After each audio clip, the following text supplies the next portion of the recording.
We just have a quick question here from Abu asking us how we can use something like the debt to GDP ratio in our analysis and in our trading. So first of all, thanks for the question, Abu. So taking a quick look at what the debt to GDP ratio basically is, it's just a comparison of a country's debt in relation to what it produces. So it's a very quick and simple way of evaluating whether a country will be able to service its debts by comparing that to what the country actually produces in terms of GDP. So how we use it from a macro fundamental basis is basically analyzing whether a country's external debt it owes the rest of the world is basically too high for them to pay it back, which obviously raises the likelihood of defaulting on its debts. So when looking at the actual number, if we see a country has let's just take an example of a GDP ratio of let's take 100%, right? It means that the total debt that the country owes is equal to the country's GDP.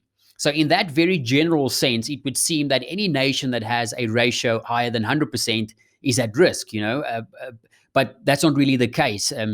It's not a very uncommon thing for major economies to have a budget deficit, to run above 100%. And it's not always considered as a bad thing. For example, take a country like Japan. On this list, we can see the top of the list sitting at 238% of GDP. Now, you would think, wow, that is really, really bad. But the country, in terms of default rating, is still deemed as stable. And the main reason for that is because most, if not all of Japan's debt is owned by the central bank and by the domestic financial system. So this means they don't have any real risk of external debt to the rest of the world. And that also means that using something like debt to GDP ratio as a means of deciding which country is better or not in terms of their fundamentals isn't really the most accurate way of going about it. But where it does become more useful is when countries that are considered as unstable already, or countries that already have a very high default risk and debt to GDP ratio, if they suddenly go into a massive recession and there's a massive downturn and all of their debt is externally owned, that suddenly causes a big concern for that country, because they need to borrow more money in order to service their debts, or they need to get a bailout from somewhere. Now, in a recent example of this is if we just quickly take a look at Europe, we know that debt to GDP in countries like Italy, as well as Spain, as well as Greece, is a real big concern. And they, at this stage, they need funding in order to combat the downturn that they're facing by COVID-19. But they already have a very high debt to GDP ratio.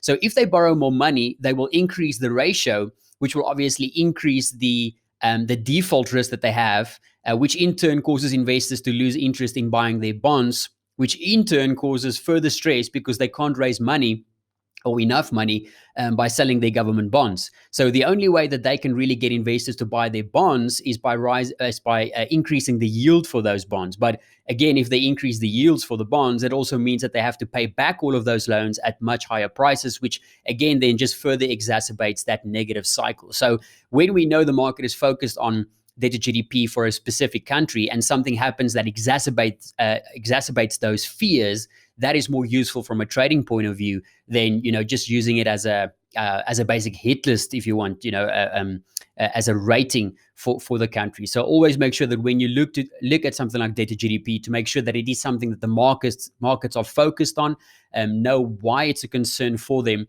and obviously then you can trade that accordingly.